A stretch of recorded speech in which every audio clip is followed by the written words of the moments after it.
तो मैं ये कहना चाहूंगी कि कल जो हुआ वो लोकतंत्र के लिए एक बहुत बहुत बड़ी जीत रही। जो सरकार की साजिश थी संघीय ढांचे को बदलने की, लोकतंत्र को कमजोर करने की, उसको हराया गया, उसको रोका गया।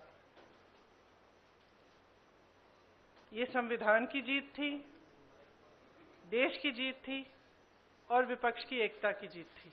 और वो साफ साफ सत्ता पक्ष के नेताओं के चेहरों पर दिख रही थी, आप सबने भी देखा होगा। देखिए, गृह मंत्री जी और प्रधानमंत्री जी का भाषण सुन रही थी। कई बार दोनों ने अलग अलग मौकों पर अपने भाषण में कहा कि आप लोग अगर इसके साथ सहमत नहीं होंगे तो आप कभी यहां नहीं बैठ सकते, आप कभी सत्ता में नहीं आ सकते, आप कभी जीत नहीं सकते। और इससे बहुत साफ हो गया कि इनकी मंशा क्या थी।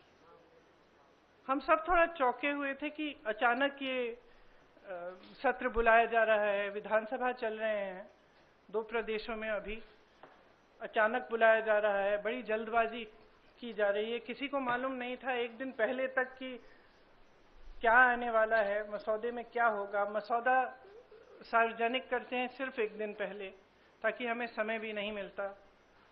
तो हम सब सोच रहे थे कि ये सब क्या हो रहा है और क्यों हो रहा है। मेरे ख्याल से पूरी साजिश जो रची गई षड्यंत्र की तरह, कि किसी न किसी तरह से हमें सत्ता में रहना है। अगर अभी नहीं किया जाएगा तो 2029 तक जो ये करना चाह रहे हैं परसीमन, 2011 के जनगणना के आधार पर, वो नहीं खत्म हो पाएगा। तो ये सब करने के लिए एक तरह से प्लान बनाने के लिए कि परमानेंटली हम सत्ता में कैसे रह सकते हैं और कैसे करें। महिलाओं का इस्तेमाल करके, महिलाओं के नाम पर हम आरक्षण लें।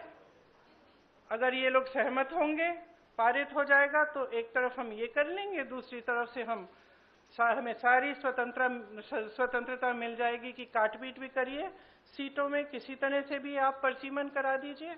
2011 के जनगणना के आधार पर होगा तो जाति जनगणना का भी कोई उनको रिकॉग्निशन नहीं लेना पड़ेगा।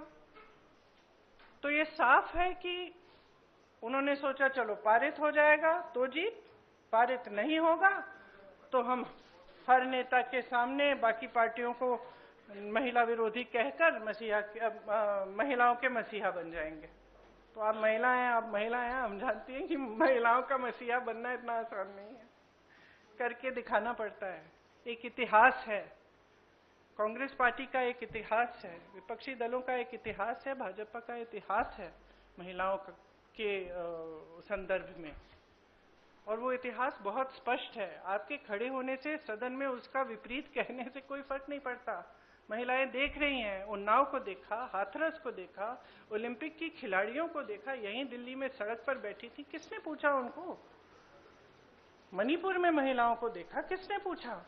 और आज आप संसद में खड़े होकर कह रहे हैं हम मसीहा बनना चाहते हैं महिलाओं के। तो ये बहुत स्पष्ट है कि ये महिला आरक्षण बिल की बात नहीं थी, ये परसीमन की बात थी। और परसीमन इनको इस आधार पर करना था जिसमें इन्हें जाति के आंकड़े नहीं देखने की जरूरत होती और अपनी मनमानी करने की पूरी स्वतंत्रता मिलती। तो ये बिल्कुल मुमकिन ही नहीं था कि विपक्ष उनका साथ दे। और मैं बहुत खुश हूं कि आप सबने, देश ने देखा कि जब विपक्ष एकजुट हो जाता है तो किस तरह से इनको हराया जाता है।